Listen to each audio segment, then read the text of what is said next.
let your past hold you back from your future. So many people are hindered by their past. So many people hold their past with them. It could be the mistakes that they've made in the past. It could be certain negative situation that has actually happened to them in the past. And they hold these things with them, and it affects their present moment, and it stops them from achieving their full potential.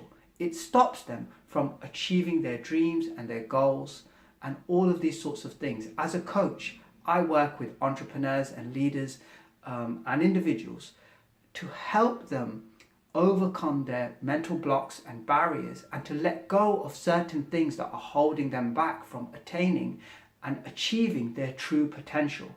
And oftentimes it's the past. And the thing about the past is you can't do anything about the past. And we have got to learn how to grow. We've got to learn how to transform our lives. And sometimes growth and transformation is very, very painful. It's a painful process, right? And you know, the question that I often say is, if living things grow, but you're not growing, then what are you?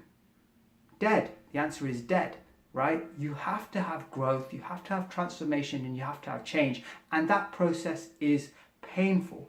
And I'd like to, in this video, share with you a story that I've always found a very beautiful story, because, you know, throughout human history, man has told stories, and he's used symbols to express ideas. And ideas are very, very powerful things.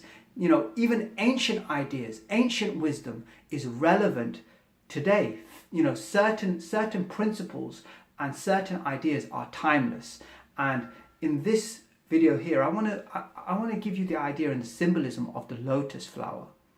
The lotus flower is a beautiful flower, and it sort of grows and sits on top of an expanse of water. And to grow, its roots are right at the bottom of that water, and it comes up through the water, and it grows, and it sits on top of this water, untouched by the water, this beautiful flower. Now, what type of water does the lotus flower grow in? It doesn't grow in a beautiful river or a clean lake. A lotus flower only flourishes in a muddy, marshy swamp, right? And as I said, the roots of that flower are right at the bottom of that swamp.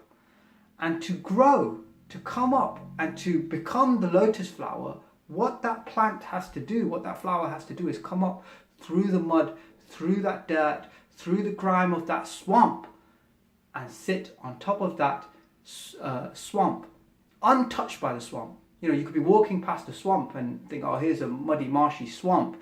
And in the middle of it sits a lotus flower. Wow, what a beautiful flower in the middle of that swamp. What's the analogy? What's the symbolism? The symbolism is this.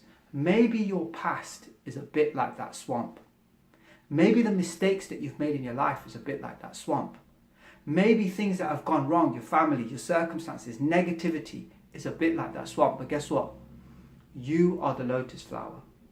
The lotus flower uses the nutrients of that swamp, of that mud and that marsh to grow, right? And it's the same thing in our life. You've got to use the negativity around you. You've got to use everything that's gone wrong, even your past, your mistakes, this, that, whatever it is, to grow and to become a better person and a better individual. And when you do that, you grow through the, and it can be a painful process, but when you do it, you will find yourself growing and evolving and learning and getting better and better and better. And you are that lotus flower, and you can become a light to others. You remain unaffected by the swamp around us, by the negativity around us. I always say we're drowning in a sea of negativity, and you can be that positive light. And this will affect us in our professional lives. It'll affect us as entrepreneurs and as business people, as leaders within corporate organizations, you name it. And just as individuals, there has to be a process of constant evolution. So think about the lotus flower, right? Use the negativity in your life. Use your past, right, to grow. Something that I always say is you've got to not just go through pain, but grow through pain. And that comes from learning, that comes from introspection, and that comes from not allowing the negativity to have you beat, but to use it as a process of growth and transformation. So I hope that video has been of use to you. Thank you.